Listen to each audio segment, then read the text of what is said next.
அண்மை செய்தியை பார்த்துக் கொண்டிருக்கிறோம். தேர்தல் தேதி அறிவிக்கப்பட்டு நடத்தை விதிமுறைகள் அமலுக்கு வந்திருக்கக்கூடிய நிலையில் தற்போது தலைமைச் செயலகத்தில் தமிழக தலைமை தேர்தல் அதிகாரியுடன் அங்கீகரிக்கப்பட்ட அரசியல் கட்சிகள் உடனான ஆலோசனை என்பது தொடங்கி நடைபெற்று வருகிறது. இது தொடர்பான கூடுதல் விவரங்களோடு இணைகிறார் சிறப்பு செய்தியாளர் அபினேஷ்.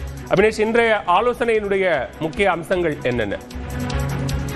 தமிழ்நாட்டில் ஏப்ரல் 23ஆம் தேதி சட்டப்பேரவை தேர்தல் நடக்கும் என நேற்றைய தினம் தேர்தல் ஆணையம் அறிவித்திருக்கக்கூடிய நிலையில தேர்தல் நடத்தை விதிமுறைகள் நேற்றிலிருந்து அமலுக்கு வந்திருக்கிறது. இந்த நிலையில ஒவ்வொரு அரசியல் கட்சிகளுடைய பிரதிநிதிகளோடு தலைமை தேர்தல் அதிகாரி நடத்தக்கூடிய ஒரு ஆலோசனை கூட்டம் என்பது தேர்தலுடைய மரபு.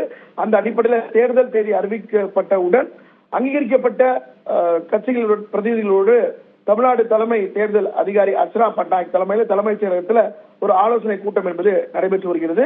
தமிழ்நாட்டை பொறுத்தவரை மொத்தம் 12 அங்கீகரிக்கப்பட்ட அரசியல் கட்சிகள் உள்ளது. குறிப்பாக தேசிய கட்சிகளாக பாஜக, காங்கிரஸ், சிபிஐஎம், பகுஜன் சமாஜ் கட்சி, ஆம் ஆத்மி மற்றும் தேசிய மக்கள் கட்சி ஆகிய கட்சிகள் உள்ளது. அதே போல அங்கீகரிக்கப்பட்ட மாநில கட்சிகளாக திமுக, அதிமுக, சிபிஐ, தேமுதிக, விடுதலை சிறுத்தைகள் மற்றும் நாம் தமிழர் ஆகிய கட்சிகள் இருக்கிறது.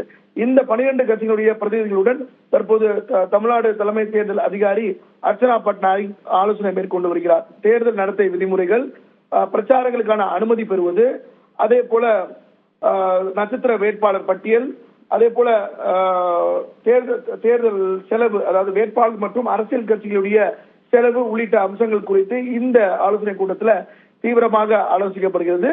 ஒவ்வொரு மாவட்டத்திலும் அந்தந்த மாவட்ட வாரியாக இதே அங்கீகரிக்கப்பட்ட அரசியல் கட்சி பிரதிநிதிகளோடு மாவட்ட தேர்தல் நடத்தும் அலுவலராக இருக்கக்கூடிய மாவட்ட ஆட்சியர்கள் ஏற்கனவே இன்றைக்கு காலையில அனைத்து மாவட்டங்களிலும் ஆலோசனை கூட்டம் நடத்தி இருக்கக்கூடிய நிலையில ஒட்டுமொத்தமாக மாநில அளவில் இந்த அங்கீகரிக்கப்பட்ட அரசியல் கட்சி பிரதிநிதிகளோடு இந்த ஆலோசனை கூட்டம் நடத்தி வராங்க.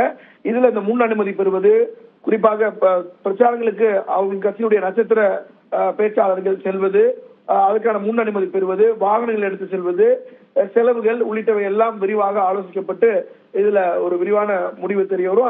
அந்த வகையில திமுக சார்பில் ஆர் எஸ் பாரதி, அதிமுக சார்பில் முன்னாள் அமைச்சர் ஜெயக்குமார், இன்பதுரை, அதே போல பாஜக சார்பில் கராத்தே தியாகராஜன், காங்கிரஸ் சார்பில் தங்கபாலு, அதே போல சிபிஐ சார்பில் பெரியசாமி ரவீந்திரநாத், அதே போல நாம் தமிழர் சார்பாக செந்தில்நாதன் உள்ளிட்டோர் இந்த கூட்டத்தில் பிரதிநிதிகளாக கலந்து கொண்டிருக்கிறாங்க. விவரங்களுக்கு நன்றி அபினேஷ்.